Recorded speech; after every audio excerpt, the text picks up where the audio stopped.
Welcome everyone to the December edition of the OpenLineage monthly meeting. Next time we'll meet will be in 2023.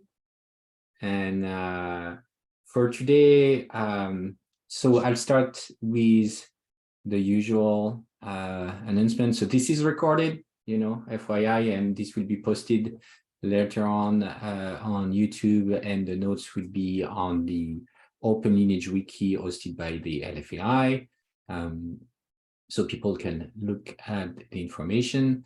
And we'll start the meeting by going around the room, and it's just so I just follow the order on my screen, and so we just do a quick introduction, who you are, what you're interested in talking about today, and if you just want to attend and listen in, this is totally fine. Don't feel like you have obligation to participate. And we have a few topics today, so I'll start with that. And so on my screen, the first person is Michael Robinson.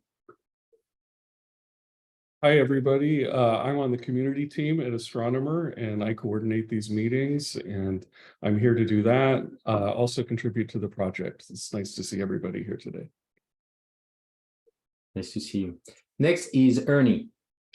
Ernie Ostick. I lead the products group at Manta Software, and we're excited on continuing to expand our work with OpenLineage.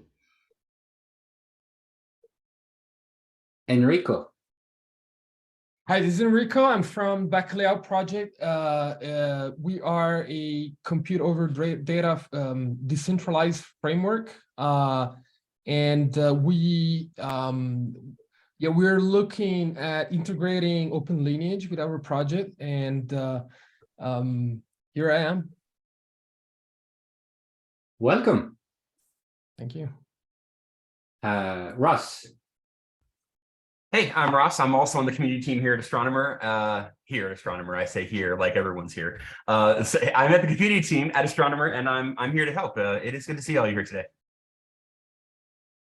And Petr Hayek. Hi, I'm Petr Hayek. I'm data lineage automation consultant. I'm part of product team at Manta, and we are making Manta compatible with OpenLineage. Sherry. Hi, I'm Sherry Cabral. I'm on the product group here at Calibra, and I'm working on general integrations as well as kicking the tires on the OpenLineage spec and being nitpicky about what is the job, what does it run, what does it mean to adhere to the spec or not adhere to the spec. And I think we're going to have a good discussion about that next meeting. So I long to hear, especially from the folks who haven't implemented it, like what decisions you've made and how that works. John. Hi, I'm John. I work with Ross and Michael at on the community team at Astronomer, here to help out how we can. And Piotr. Yeah, hi. I am Piotr Wojciak from Getting Data, and I worked a little bit on SQL integration, and I am here to give a quick talk actually today. Minkyu. Yeah, hi, I'm Minkyu, and I'm a software engineer at Astronomer, and also contributor to OpenLineage and Market, and happy to see you all. Willie. Hello, everyone. I'm Willie. I'm the co-creator of Marquez. I am an OpenLineage committer, and I'm a software engineer at Astronomer working on data observability. And I'm also getting over a cold. Get better. Thanks, Julian. Prachi. Hi, I'm Prachi. I'm a software engineer at Astronomer. Also new committer to Marquez. Yeah. Michael Collado. Hey, Mike Collado. I'm a staff software engineer at Astronomer.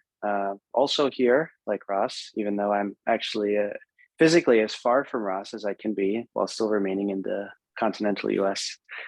I'm an OpenLineage contributor and a Marquez contributor as well.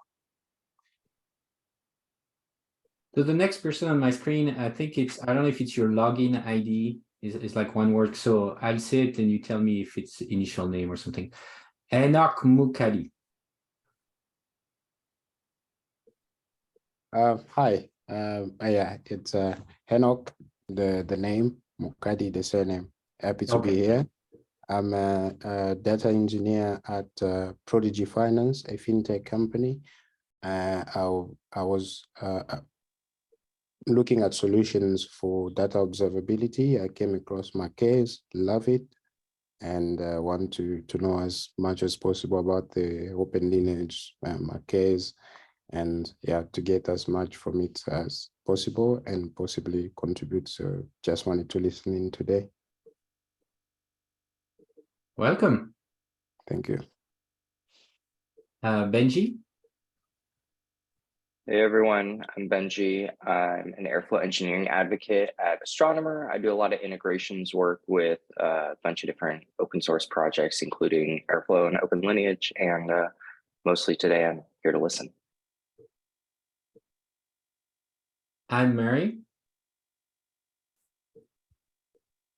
Hi everyone, I'm an engineer at Hewlett-Packard Enterprise. We work in the AI Research Lab, and we have an open source contribution called Common Metadata Framework, which we want to integrate with OpenLineage.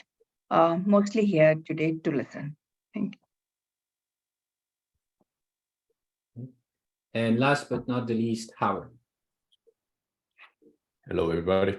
How are you? Staff Product Manager and Astronomer. I'm a little sick today, so I'm mostly going to be in a listening mode, but great to be here. Always love the OpenLineage community and, trying to find ways to, help the community grow. This is really important. So thank you. Thank you. This is the season.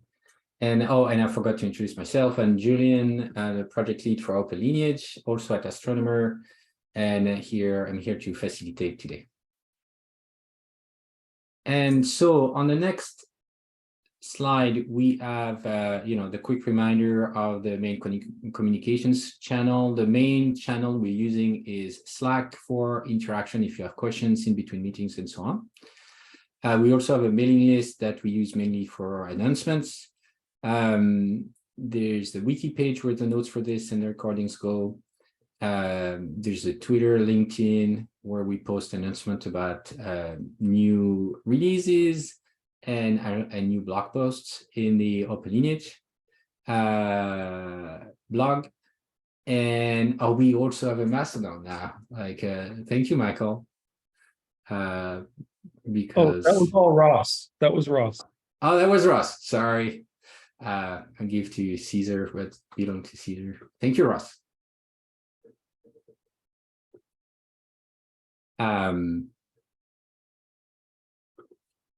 And so agenda today, and so we have the regular update of releases since last meeting that Michael, we go on. And also we, from what Sherry was saying, we changed the agenda. So your topic will be next month instead of today. Okay, that makes sense. And I apologize because I think last time it was on the agenda for last time, and we went we had too many things on the agenda last time, and sorry, it dropped off the end of the meeting. No worries, it's good. We'll get to it eventually, and it wasn't time sensitive, so. Okay, yeah, we are very happy to hear about it. And so today then we'll have plenty of time for the open discussion. And so hopefully we'll get to see Will. I did ping him, we'll see if he showed up. So on that, I'll give it to Michael to talk about the recent releases announcement. And here you go. Yeah, thank you. So we had 2 releases since we last met, and I'll start with 17.0, which came out on the 16th.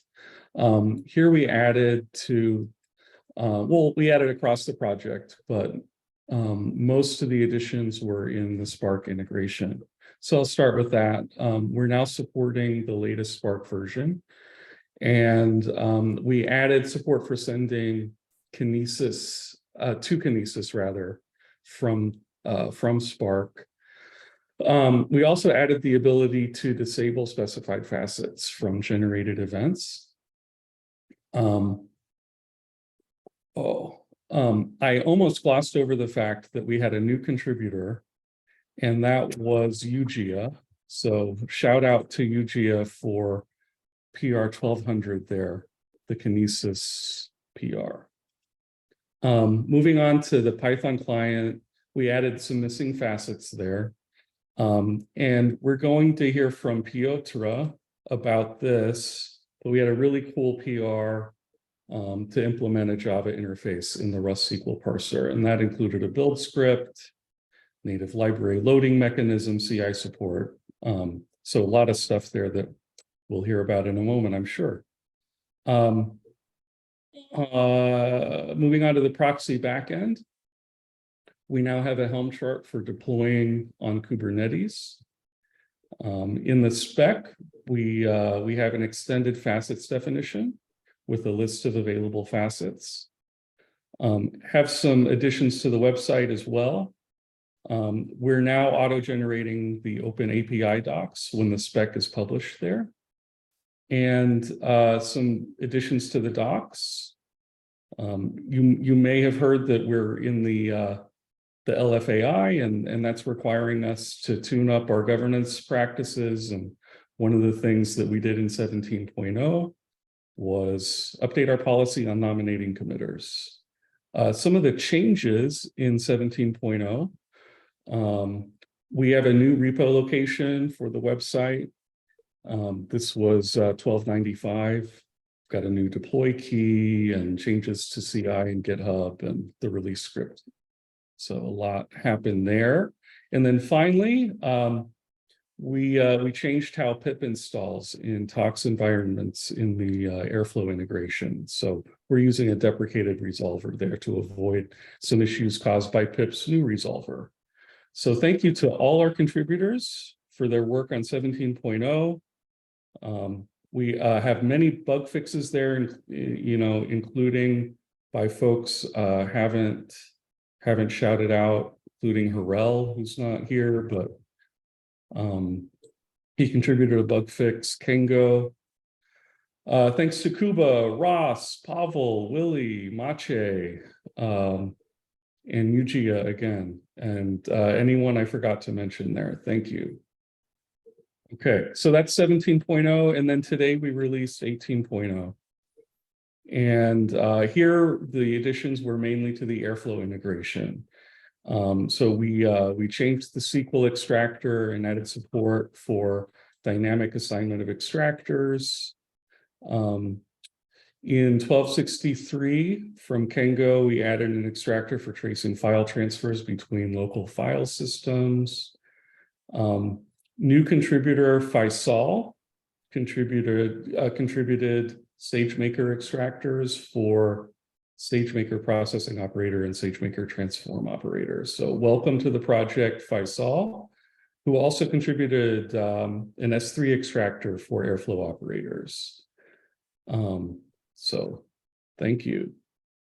In the spec, we now have a spec file for external query run facet, making that facet available for the Java client, and that included a README.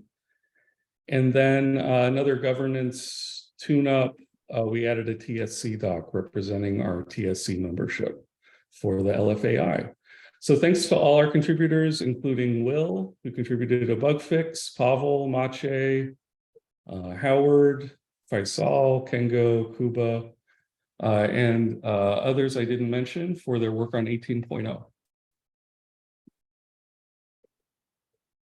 Thank you, Michael. Any questions about the release before we get to the next topic? Okay. So next, I will give the screen to Piotr to talk about the SQL integration improvements.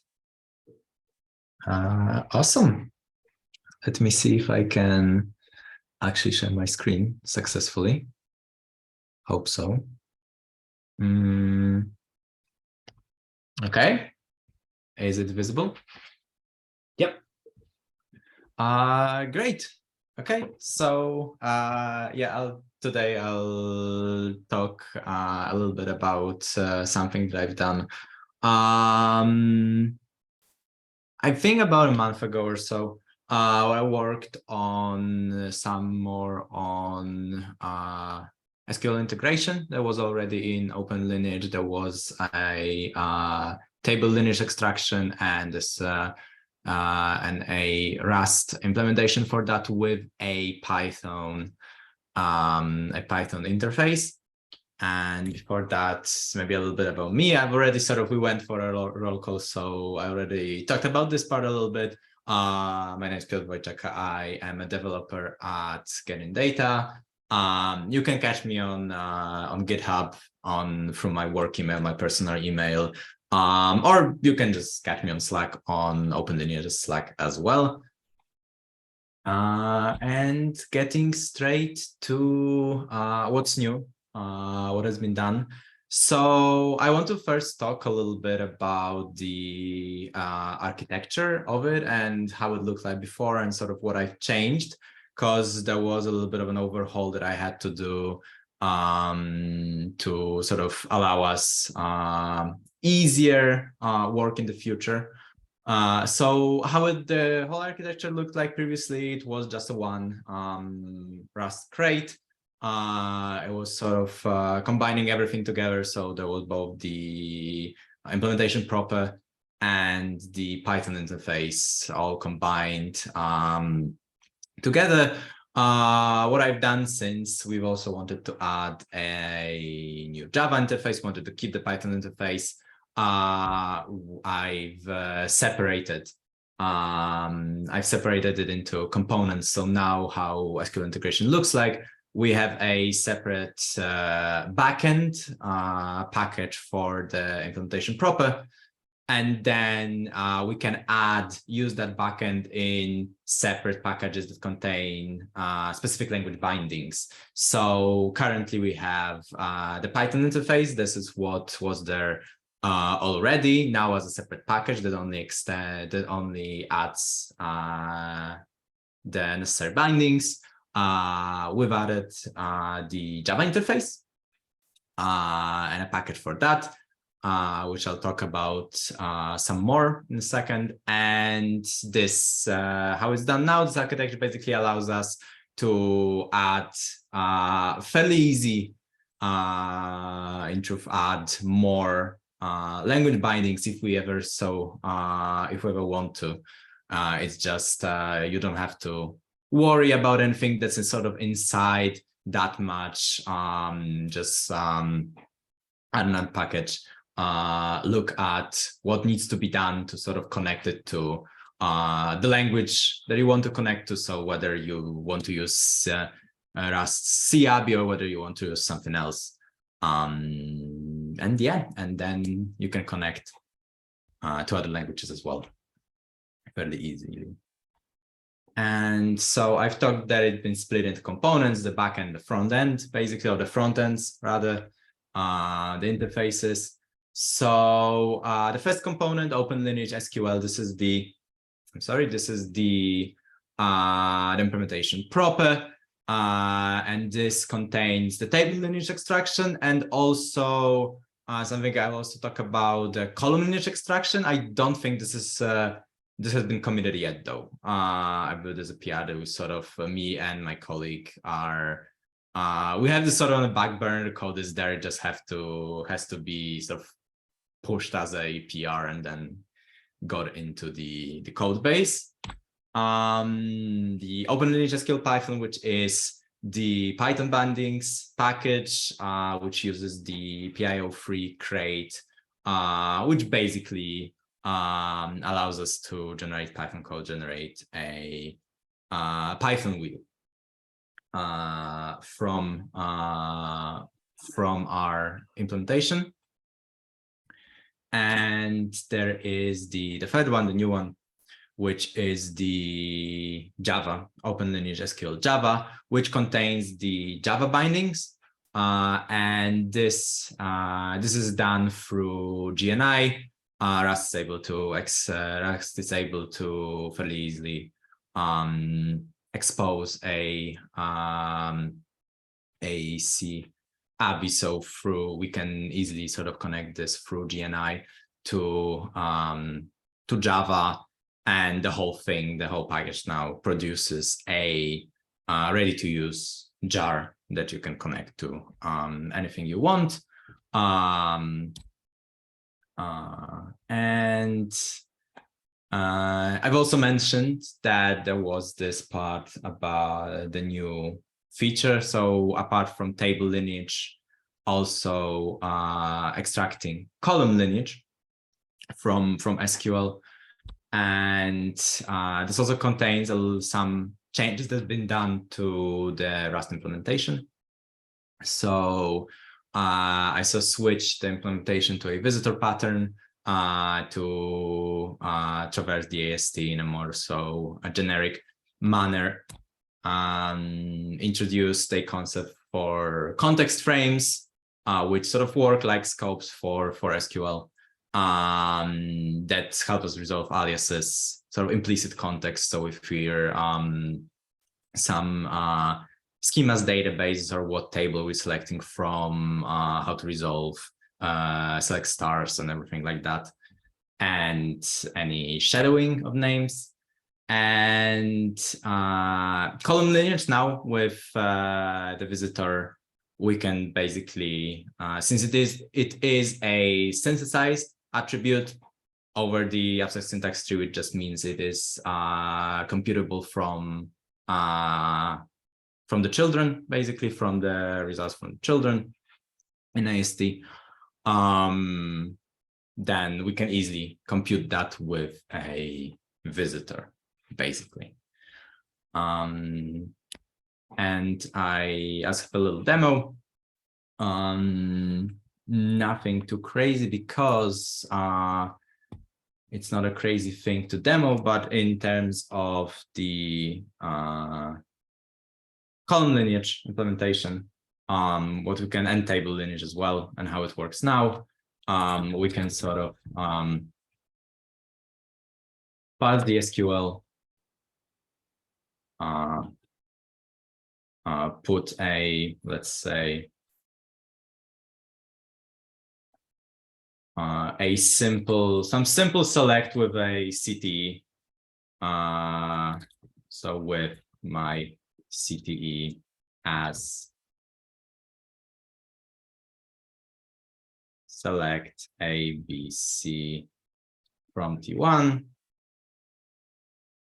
and select AC from my CTE. The other thing we pass is a dialect for the SQL that we want. In here, let's just grab a Postgres dialect and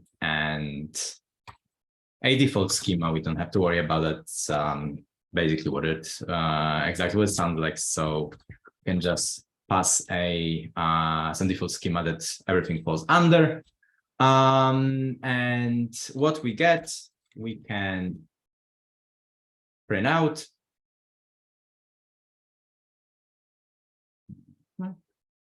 Oh, sorry. Output, let us run this. And actually, I think maybe this was a little bit too small, perhaps. That should be a bit better. And we can run, and I'll make this slightly bigger so that we still see the SQL that was passed. And if we look at the object return, we have table lineage. For table lineage, there is one in table, which is T1, which indeed appears here inside our CTE. And then for column lineage, we get a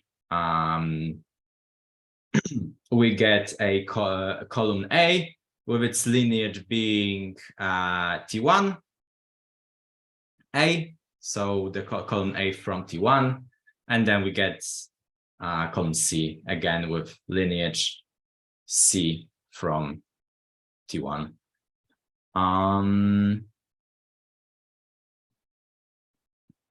Okay, let me switch to here.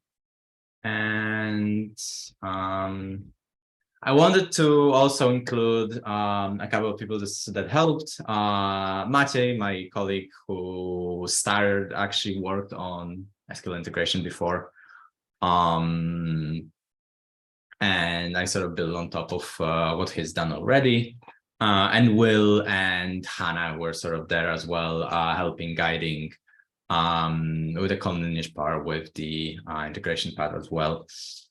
And yeah, are there any questions? I guess that's going to be a good time.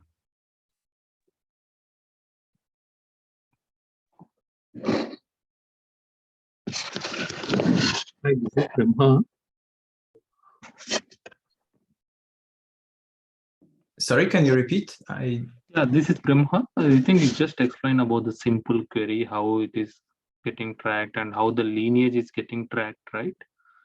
So what in case if you have the SQL query which has multiple joins, how it will be show the lineage? If we have joins, so basically if we have joins, then we have like if we convert this to an AST, it would be the upper node, so the parent, right? Yes. Would have a couple of its children would basically be all the joint tables, which in turn inside might have their own separate subtrees which contain other joins, other selects, and everything like that. And the end, basically, so we scan one table from the join, the other table from the join, and if there's multiple tables inside a join, we scan all of those, and then we can from those sort of sets that we get of lineages, we can then compute lineages for the parent, and then we go up, obviously. Okay. So if we said the simplest obviously being if there's just simple selects, and I believe when we have we should have something like that in maybe select with joins in some tests, I believe. But maybe not. Maybe I'll not spend a lot of time searching for this. But yeah, it's just treating these are separate nodes, and we pull in information for all of them, and then we group that together, resolve aliases, and move up. Okay. Thank you. And I'm sorry for my dog that's been wailing in the background. Oh, that's fine. Understand. There's a rule that says when you mention your dog, you have to show your dog on camera. It's kind of okay. If I can comply with that rule, we'll see whether she. Yeah. Okay. Hop.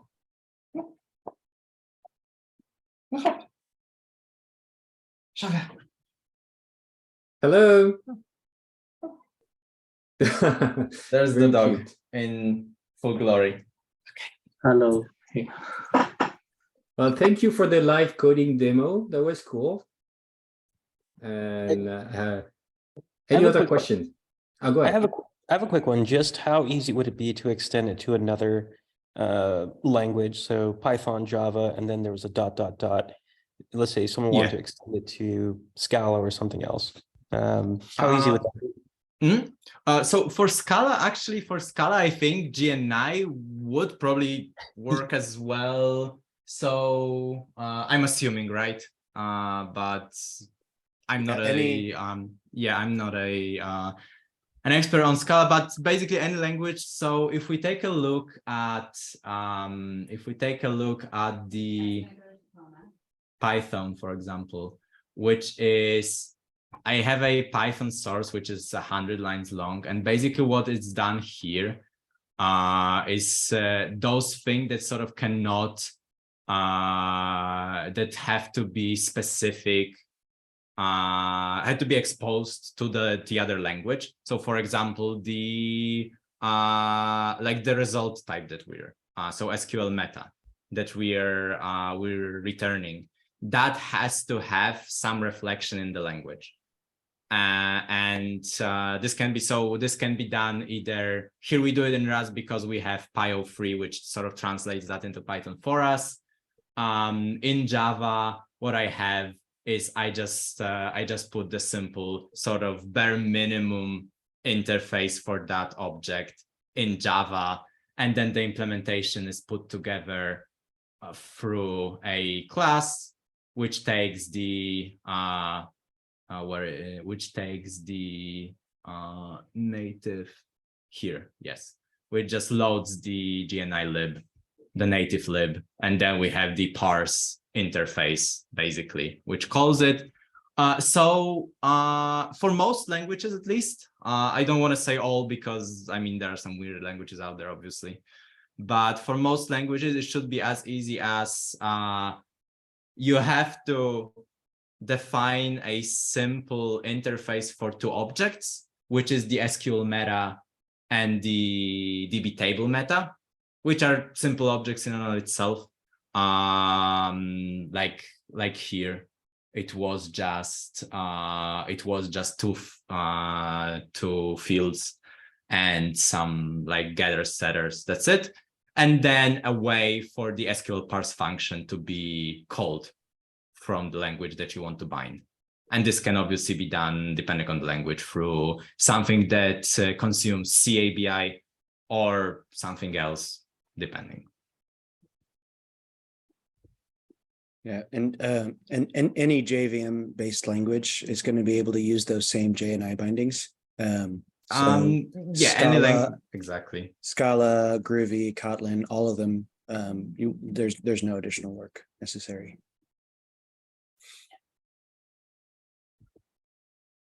All right, cool. Cool. Thank you so much, Piotr. Thank you cool. as well. Let me stop sharing.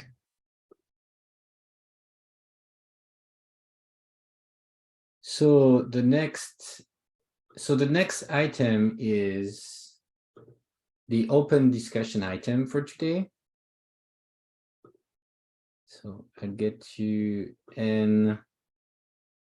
So we had so Will Johnson, who is not here today, had posted a question to be discussed. So I mean, this is recorded, so we could also check it later. So like, does someone want to take a stab at giving an answer to his question?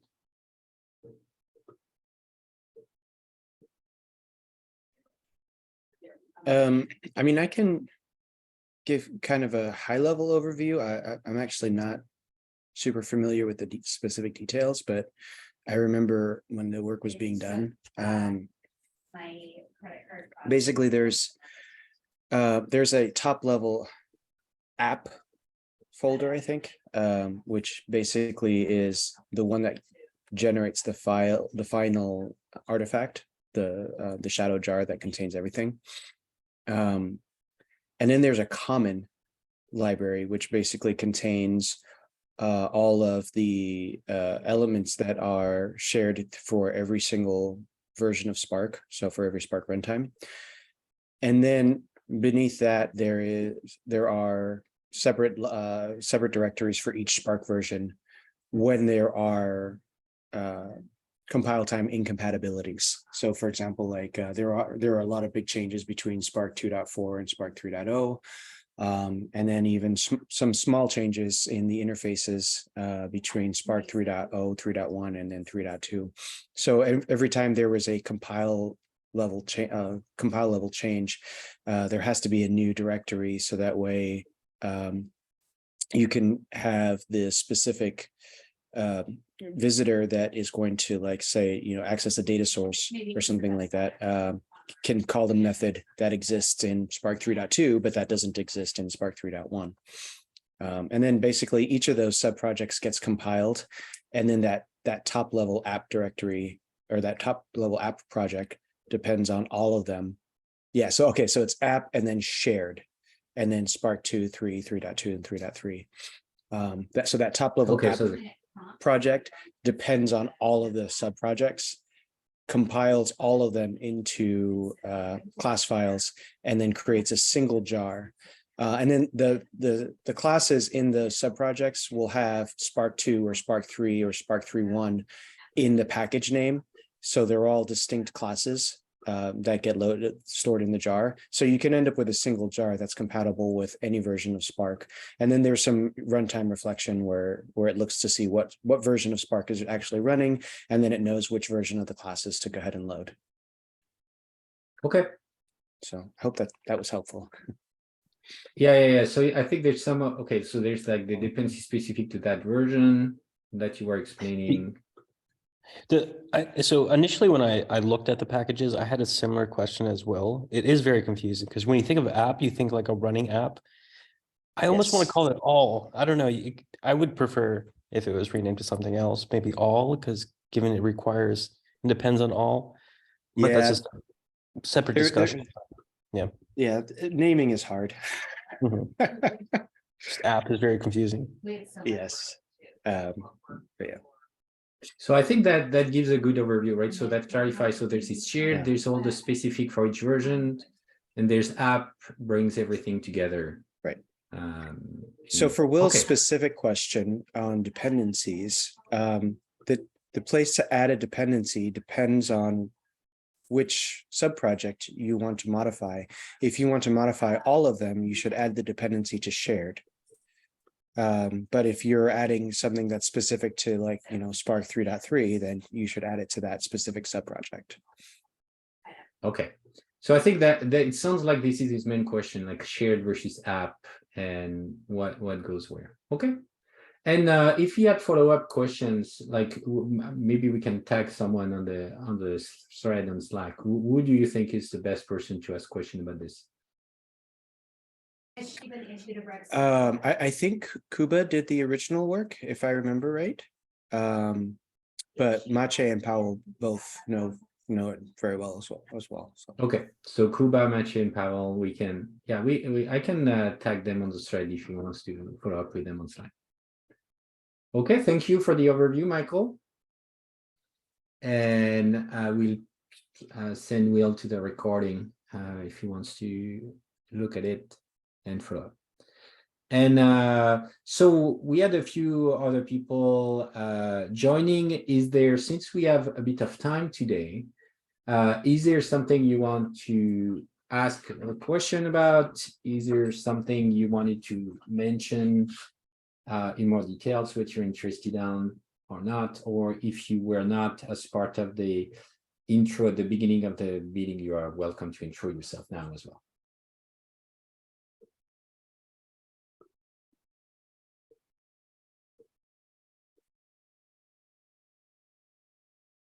If not, we wish you happy holidays.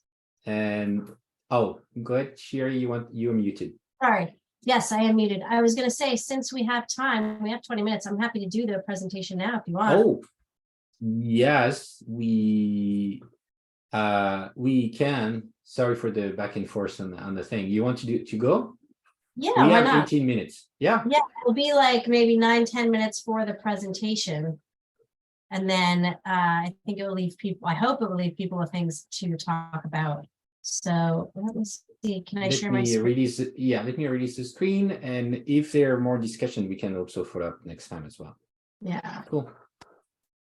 So I basically am talking about like, what does it take to implement OpenLineage? And this is a work in progress. This is just the first part of it. It's kind of, what do you think of at a theoretical level when you're talking about, how to say productize OpenLineage?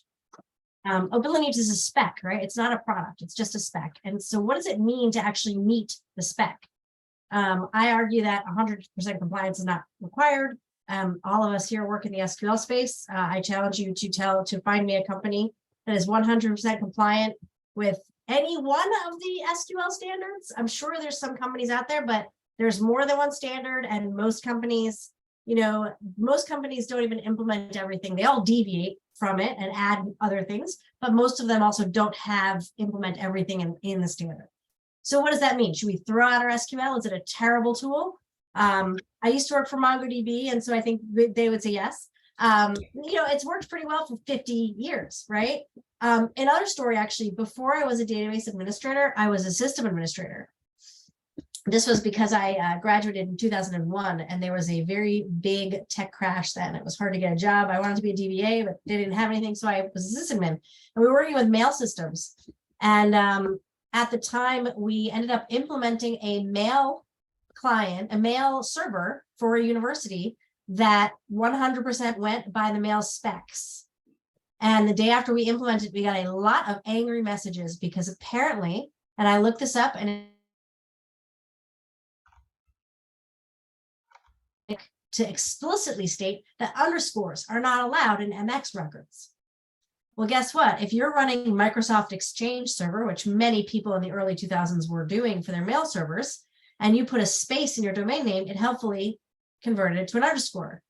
And so our choices were block all mail from any Microsoft Exchange server, or accept the fact and loosen our strict requirements. Well, we had to loosen our strict requirements, right? Because we couldn't go back to every, and people were like, why are you rejecting my email, my colleagues' emails? We've been working on this project, blah, blah, blah. So I'm not going to say that, you shouldn't strive to meet the OpenLineage spec. What I'm saying is that, what does it mean? What's the impact of it? What does it mean to meet it? And what it means is, right, we have producers of OpenLineage and consumers of OpenLineage. And so what it means to meet the spec is that you will likely be compatible, right? Will there be consumers and producers that are not compatible with each other? I sure hope so. That means we have a vibrant ecosystem where people are using OpenLineage in many different ways to meet their needs. So that being said, let's get into more details. So what is OpenLineage? I'm pretty sure we all know this. This is just from the website. It's an open framework for data lineage collection and analysis. This is also from the page. It's a set of complex relationships between data sets and jobs in a pipeline. That's great.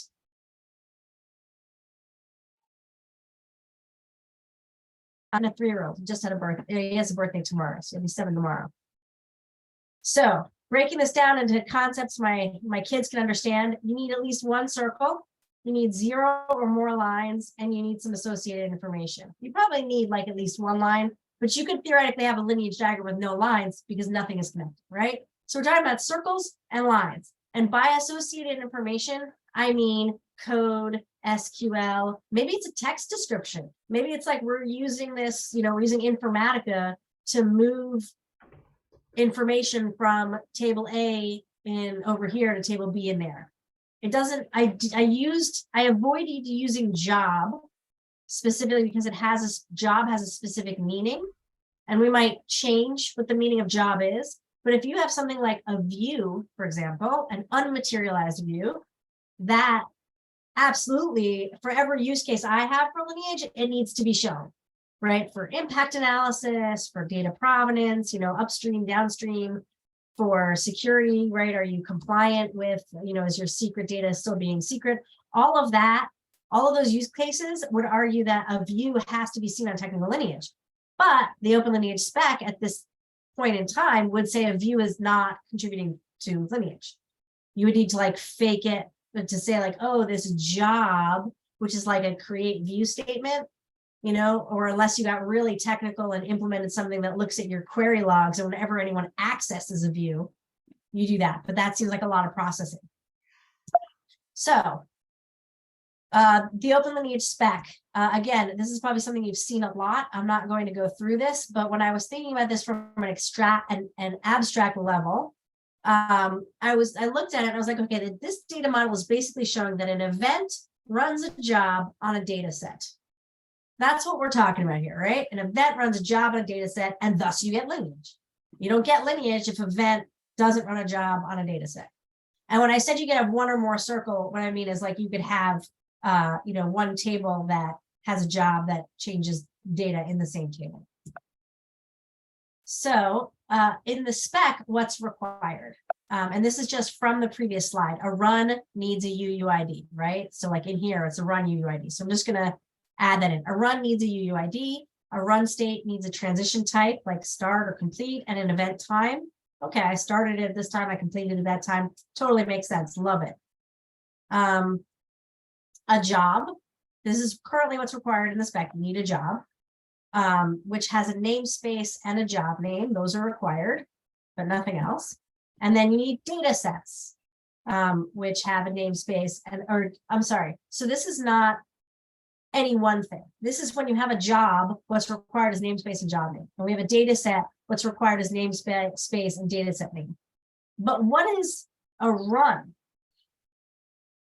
A run is kind of an abstract concept, right? It's all of the events for a run UUID.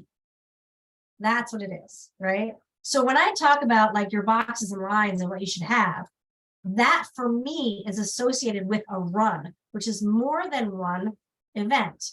So this is where it gets a little tricky, because now we're saying, okay, what's really required? And there's not that what's required is in a set of events, things are required, right? You don't need an output data set for if you have a start event. Like maybe your start event has the input data set, but you don't know what the output data set is until things run. And so maybe your output data set is only revealed upon the complete one. And so, but that's a valid thing. So I feel like when I was reading it, I'm like, but what's really required? What does it mean to be a run? And what does lineage mean, right? So this is my hot take, opinion, discussion, whatever, that the stuff on the left is necessary per run, right? So you need at least one box. So you need at least an input and an output data set, and they might be the same data set. You need at least one line to go between that input and output data set, which may be the same one. And everything else is optional, right? Obviously, from an operational standpoint, a lot of this information is super useful. You know, was there an error message and what was it? Super useful. Is it necessary for impact analysis? No. Is it necessary for figuring out where stuff is broken? Absolutely, right? So this is my hot take and up for discussion. But especially something like producer and schema URL gets a little weird. So it's interesting because that picture that I showed here with what's required is not actually everything that's required. There's more that's required. So the documentation is a little confusing or whatever, but I've deconfused it, I think. So here's what an example of OpenLineage like a run would be. So we have the event type is start, and it starts at a certain time. Starts at 1 p.m. today. I do great examples. And then we have, the thing is that we have to have a run. So implicitly, we need this UUID for run ID, because you can't have an event without a run. Currently in the spec, you can't have a job without a run, but I feel like we should be able to do that, for example, with a view, right? A view is a job that never, or that you usually don't know when it gets run. So kind of implicitly required is that run ID. So I would say that the run ID is required.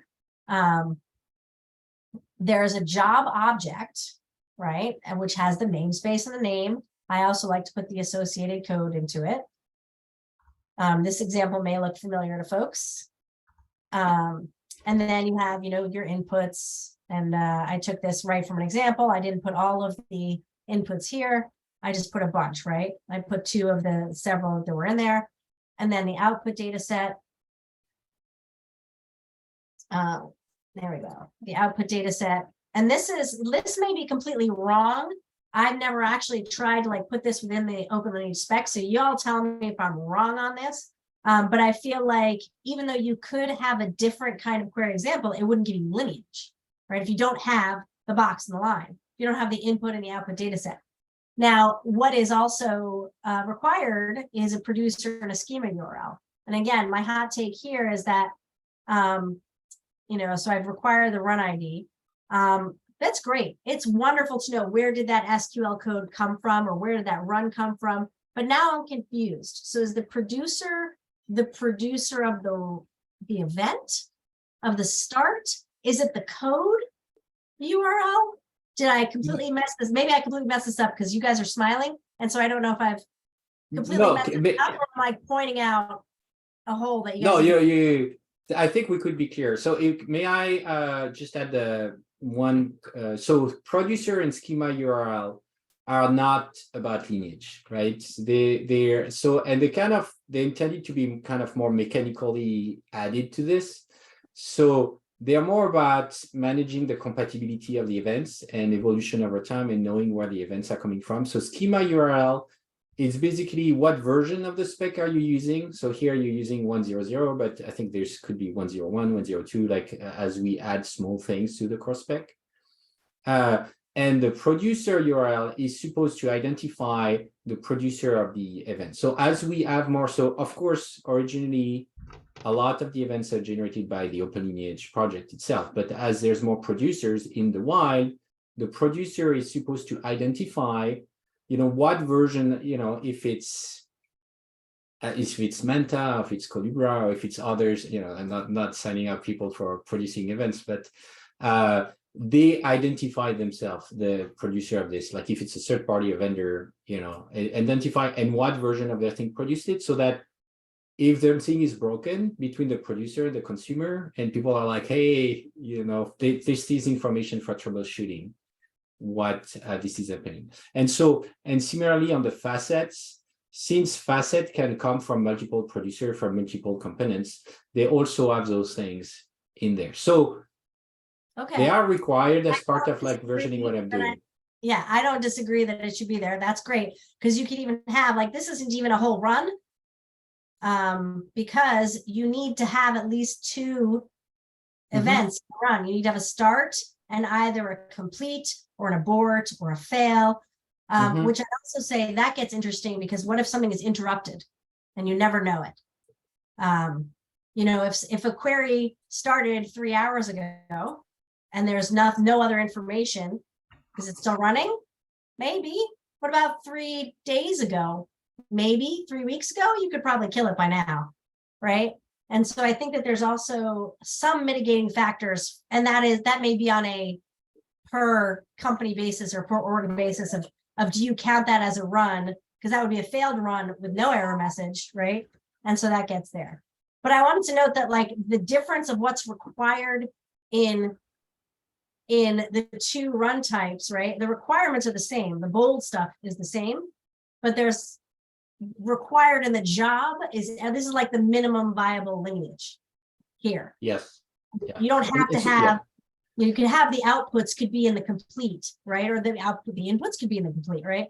And so there's a weird kind of like what's required in the API call versus what's required overall for that run and that concept. And that's kind of what I had to get around to be able to say, how do you make your product integrate with OpenLineage? You have to take all these things into consideration. What do I have, right? Like I have the producer because I'm a producer, right? I might not have the schema URL because I'm producing, if I'm a third party, I'm producing this against somebody else's schema. I don't know what version they're on, but maybe it's not a URL, maybe it's a date. Maybe I could say, Manta produced this on December 8th. 2022. Anyway, I think that's about it. Yeah, so I just have this again. And then kind of just in the community, we need to discuss what it means to be compliant with the spec.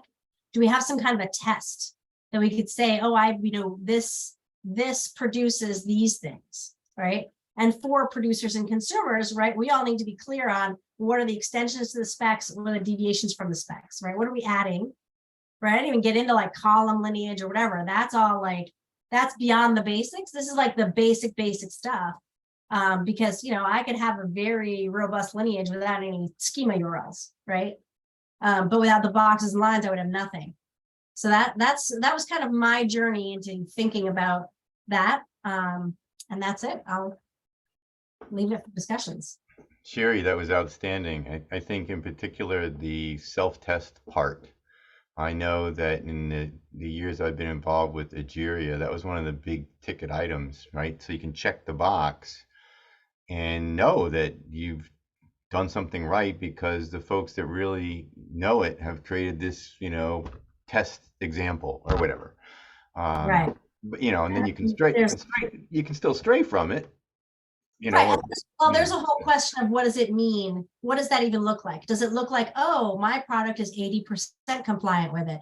That doesn't tell me anything, right? Like, so it might be something like, here's what the self-test generated, and this is what we would be compatible with. And maybe there's categories, right? Maybe there's a design lineage category where it's like mostly just views and stored procedures, but not actually run ID. And so it doesn't matter if you have a time, because you're only caring about the design lineage, right? And so maybe there's like a design lineage compliant, somebody be 100% compliant with that, and then that those producers and those consumers can talk to each other, right? Yeah, absolutely. So those are great points, and I think this is the whole point of this meeting, is to find the gaps, like address them, find a way to build a consensus in our community to fill those gaps.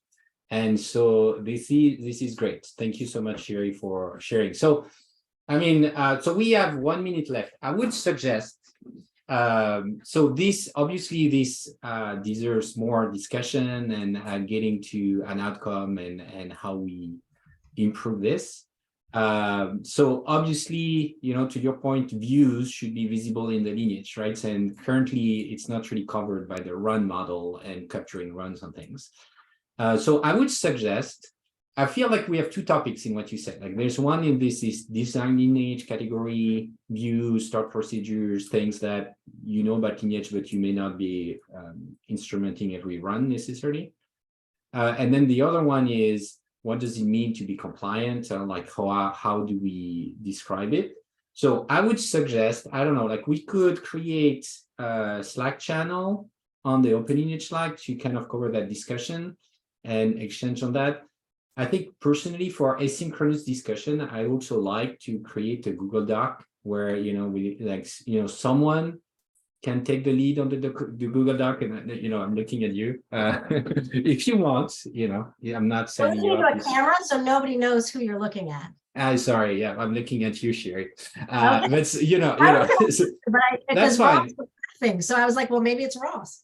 No, I'm happy to do it. I'm very intimately familiar with the source material. So yeah, you look like, you sound like you will be interested in leading this conversation. So that's why I'm mentioning it. So I would think maybe we do, I don't know if we do 2 Google Docs, and eventually, I feel Google Docs are easy to comment on and kind of edit and collaborate on, and that can work. And eventually that would turn into a proposal, like a markdown on the, we have a proposal process to, turn that into a markdown file on the OpenLineage repo, make it part of the spec, and get a pull request to merge it in. So I think those 2 topics sound like, right, yeah, really great. And if I'm missing something from that conversation, feel free to add to that. There are some things where I'm like, oh, I see a gap, and what I want is for other people to say, well, here's the gaps I found, right? Yes. Because I have a particular set of use cases, and that's not for everyone. So this is really just to open the discussion, and for someone else to say, oh my God, I'm so relieved because I had these problems too, and I thought I just had to be a slave to the spec and do it, so I just made stuff up, right? Which is perfectly reasonable. But I also feel like there might be things where we have to make things up. Like maybe we'll always have a run ID, and so you always have to make up a UUID, but that's easy to do. It could be based on a query fingerprint or something, or a checksum of something, checksum code or whatever. No, the spec is definitely meant to be improved. So of course it starts from one end of the problem, and we expand from there. And so what you're describing really should be covered as well, right? And so I think there's been some discussion, I know, on how do we know that we're compliant, and how do I validate the event I produce? How do I know that I'm consuming things? This came up like a couple of times, and it has not been solved yet. So this is a great problem to improve on, and having that like more well described. And on the design lineage of like making statements about data sets or jobs, even when they're not running, it's also came up a couple of times. So I'll, if you start the channel, I can also add to it like some links to things. They don't answer those questions, but they're related. And I think we can start like bringing all those different conversations together and solve that problem. Right. Thank you. Thank you, Sherry. Yeah. All right. Take care. Yeah. Thank you, everyone. Enjoy the holidays, and we'll see you next year. Yeah. Great meeting. And see you on Slack in the meantime. Bye-bye. Yeah. But